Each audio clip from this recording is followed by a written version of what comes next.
सरस्वती व्यासं ततो जयमुदीरये। मूकं करोति वाचालं पंगुलंघयते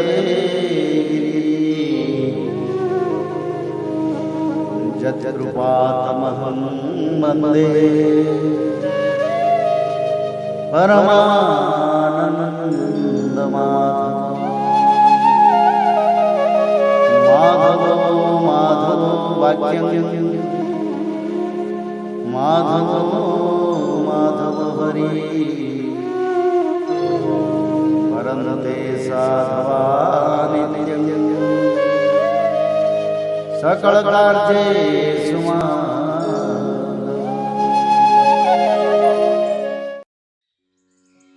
दशम स्कंध अथ पंचत्रिंशो अध्याय। युगल गीत।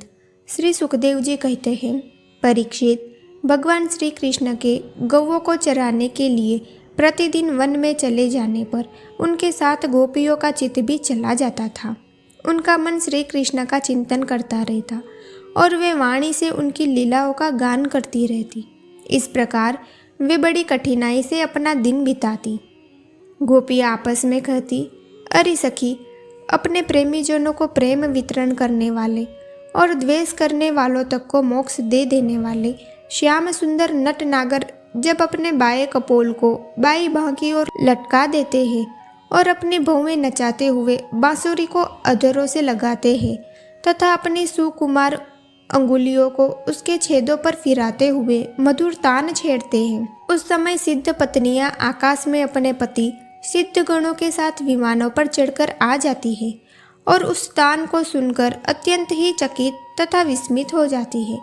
पहले तो उन्हें अपने पतियों के साथ रहने पर भी चित्त की यह दशा देखकर लज्जा मालूम होती है, परंतु क्षण भर में ही उनका चित्त काम बाण से बींध जाता है। वे विवश और अचेत हो जाती है।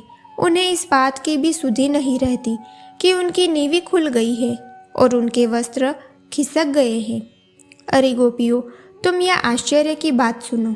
ये नंद नंदन कितने सुंदर हैं। जब वे हंसते हैं तब हास्य रेखाएं हार का रूप धारण कर लेती हैं, शुभ्र मोती सी चमकने लगती है। अरे वीर, उनके वक्षस्थल पर लहराते हुए हार में हास्य की किरणें चमकने लगती हैं। उनके वक्षस्थल पर जो स्त्री वत्स की सुनहली रेखा है वह तो ऐसी जान पड़ती है मानो श्याम मेघ पर बिजली ही स्थिर रूप से बैठ गई है। वे जब दुखी जनों को सुख देने के लिए, वीरइयों के मृतक शरीर में प्राणों का संचार करने के लिए बांसुरी बजाते हैं, तब व्रज के झुंड बैल, गौवे और हरिण उनके पास ही दौड़ आते हैं। केवल आते ही नहीं सखी, दांतों से चबाया हुआ घास का ग्रास उनके मुंह में ज्यों का त्यों पड़ा रह जाता है। वे उसे न निगल पाते और न तो उगल ही पाते हैं। दोनों कान खड़े करके इस प्रकार स्थिर भाव से खड़े हो जाते हैं मानो सो गए हैं या केवल भीत पर लिखे हुए चित्र है। उनकी ऐसी दशा होना स्वाभाविक ही है, क्योंकि यह बांसुरी की तान उनके चित्त को चुरा लेती है।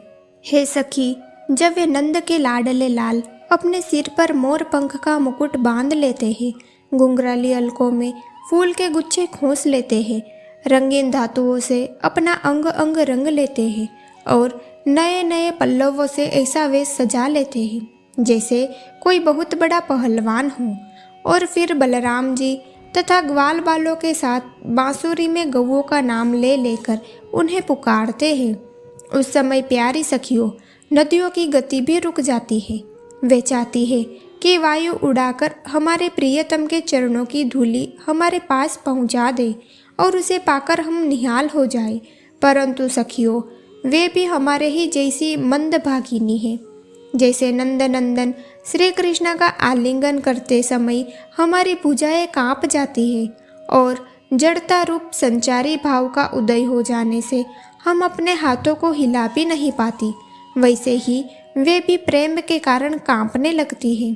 2-4 बार अपनी तरंग रूप भुजाओं को कांपते कांपते उठाती तो अवश्य है, परंतु फिर विवश होकर स्थिर हो जाती है, प्रेम आवेश से स्तंभित हो जाती है। अरे वीर, जैसे देवता लोग अनंत और अचिंत्य ऐश्वर्यों के स्वामी भगवान नारायण की शक्तियों का गान करते हैं, वैसे ही ग्वाल बाल अनंत सुंदर नटनागर श्री कृष्ण की लीलाओं का गान करते रहते हैं। वे अचिंत्य ऐश्वर्य संपन्न श्री कृष्ण जब वृंदावन में विहार करते रहते हैं और बांसुरी बजाकर गिरिराज गोवर्धन की तराई में चरती हुई गौओं को नाम ले लेकर पुकारते हैं, उस समय वन के वृक्ष और लताएं फूल और फलों से लद जाती है। उनके भार से डालियां झुककर धरती छूने लगती है, मानो प्रणाम कर रही हो। वे वृक्ष और लताएं अपने भीतर भगवान विष्णु की अभिव्यक्ति सूचित करती हुई सी प्रेम से फूल उठती है। उनका रोम रोम खिल जाता है और सबकी सब मधुधाराएं उंडेलने लगती है। अरे सखी, जितनी भी वस्तुएं संसार में या उसके बाहर देखने योग्य है, उनमें सबसे सुंदर, सबसे मधुर, सबके शिरोमणि है ये हमारे मनमोहन। उनके सांवले ललाट पर केसर की खौर कितनी खपती है, बस देखती ही जाओ। गले में घुटनों तक लटकती हुई वनमाला, उसमें पिरोई हुई तुलसी की दिव्य गंध और मधुर मधु से मत वाले होकर झुंड के झुंड भंवरे बड़े मनोहर एवं उच्च स्वर से गुंजार करते रहते हैं। हमारे नटनागर श्याम सुंदर भौरों की उस गुनगुनाहट का आदर करते हैं और उन्हीं के स्वर में स्वर मिलाकर अपनी बांसुरी फूंकने लगते हैं। उस समय सखी, उन मुनिजन मोहन संगीत को सुनकर सरोवर में रहने वाले सारस, हंस आदि पक्षियों का भी चित्त उनके हाथ से निकल जाता है, छीन जाता है। वे विवश होकर प्यारे श्याम सुंदर के पास आ बैठते हैं तथा आंखें मूंद चुपचाप चित्त एकाग्र करके उनकी आराधना करने लगते हैं, मानो कोई विहंगम वृत्ति के रसिक परमहंस ही हो। भला कहो तो यह कितने आश्चर्य की बात है। अरे व्रज देवियों, हमारे श्याम सुंदर जब पुष्पों के कुंडल बनाकर अपने कानों में धारण कर लेते हैं और बलराम जी के साथ गिरिराज के शिखरों पर खड़े होकर सारे जगत को हर्षित करते हुए बांसुरी बजाने लगते हैं। बांसुरी क्या बजाते हैं, आनंद में भरकर उसकी ध्वनि के द्वारा सारे विश्व का आलिंगन करने लगते हैं।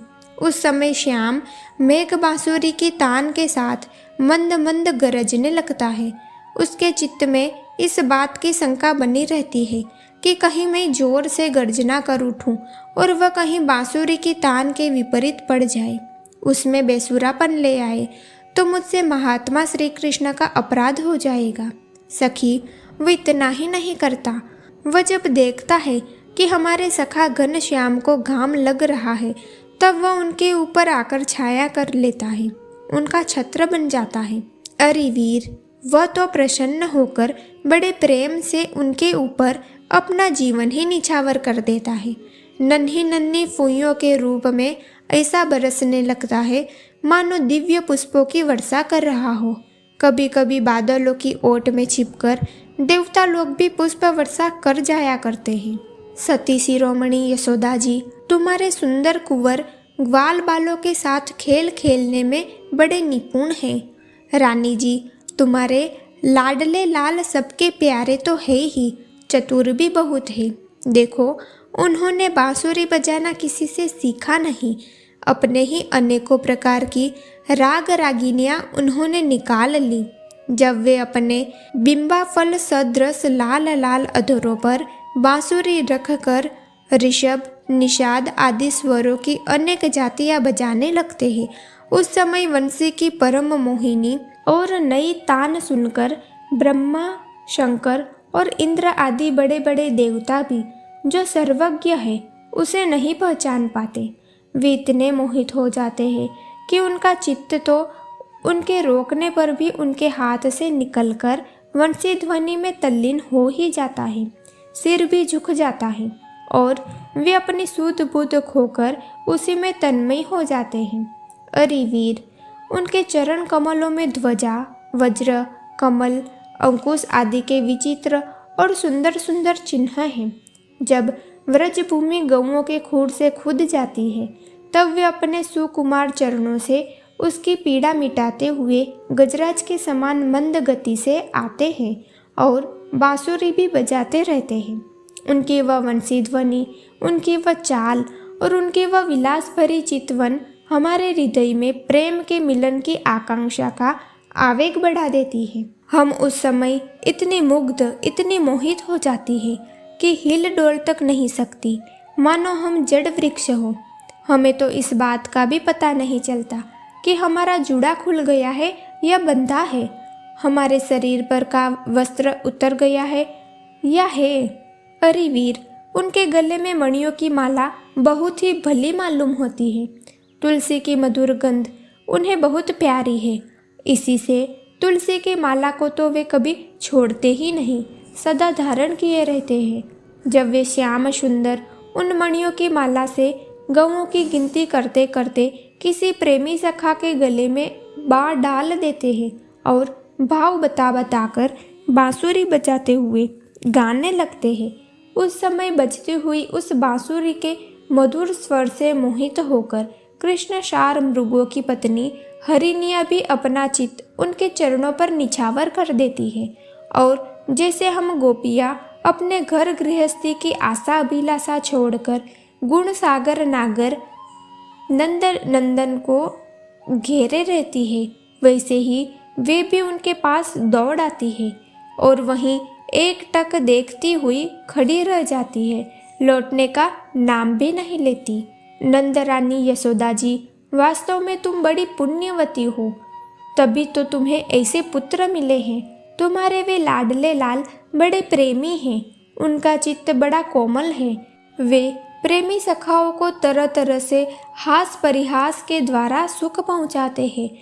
कुंदकली का हार पहनकर जब वे अपने को विचित्र वेश में सजा लेते हैं और ग्वाल बाल तथा गवों के साथ यमुना जी के तट पर खेलने लगते हैं, उस समय मलयज चंदन के समान शीतल और सुगंधित स्पर्श से मंद मंद अनुकूल बहकर वायु तुम्हारे लाल की सेवा करती है और गंधर्व आदि उपदेवता वंदीजनों के समान गा बजाकर उन्हें संतुष्ट करते हैं तथा अनेकों प्रकार की भेंटें देते हुए सब ओर से घेर कर उनकी सेवा करते हैं। अरे सखी, श्याम सुंदर व्रज के गौओं से बड़ा प्रेम करते हैं, इसीलिए तो उन्होंने गोवर्धन धारण किया था। अब वे सब गौओं को लौटाकर आते ही होंगे। देखो, सायंकाल हो चला है, तब इतनी देर क्यों होती है सखी? रास्ते में बड़े बड़े ब्रह्मा आदि वयोवृद्ध और शंकर आदि ज्ञान वृद्ध उनके चरणों की वंदना जो करने लगते हैं।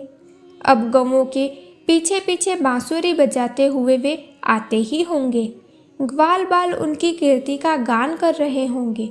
देखो न, ये क्या आ रहे हैं। गौओं के खुरों से उड़ उड़कर बहुत सी धूल वनमाला पर पड़ गई है।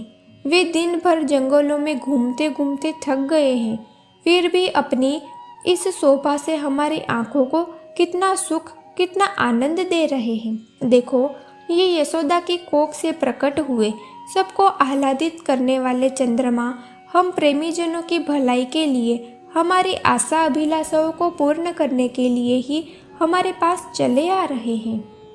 सखी, देखो कैसा सौंदर्य है। मद भरी आंखें कुछ चढ़ी हुई है, कुछ ललाई लिए हुए, कैसी भली जान पड़ती है। गले में वनमाला लहरा रही है। सोने के कुंडलों की कांति से वे अपने कोमल कपोलों को अलंकृत कर रहे हैं। इसी से मुंह पर अधप के बेर के समान कुछ पीलापन जान पड़ता है और रोम रोम से विशेष करके मुख कमल से प्रसन्नता फूटी पड़ती है। देखो, अब वे अपने सखा ग्वाल बालों का सम्मान करके उन्हें विदा कर रहे हैं। देखो देखो सखी, व्रज विभूषण श्री कृष्ण गजराज के समान मद भरी चाल से इस संध्या वेला में हमारी ओर आ रहे हैं। अब व्रज में रहने वाली गौओं का, हम लोगों का दिन भर का असह्य विरह ताप मिटाने के लिए उदित होने वाले चंद्रमा की भांति ये हमारे प्यारे श्याम सुंदर समीप चले आ रहे हैं। श्री सुखदेव जी कहते हैं, परीक्षित, बड़भागिनी गोपियों का मन श्री कृष्ण में ही लगा रहता था। वे श्री कृष्णमयी हो गई थी। जब भगवान श्री कृष्ण दिन में गौओं को चराने के लिए वन में चले जाते, तब वे उन्हीं का चिंतन करती रहती और अपनी अपनी सखियों के साथ अलग अलग उन्हीं की लीलाओं का गान करके उसी में रम जाती। इस प्रकार उनके दिन बीत जाते। इति श्रीमद्भागवते महापुराणे पारमहंस्यां संहितायां दशम स्कन्धे पूर्वार्धे वृंदावन क्रीडायां गोपिका युगल गीतम नाम 35 अध्यायः।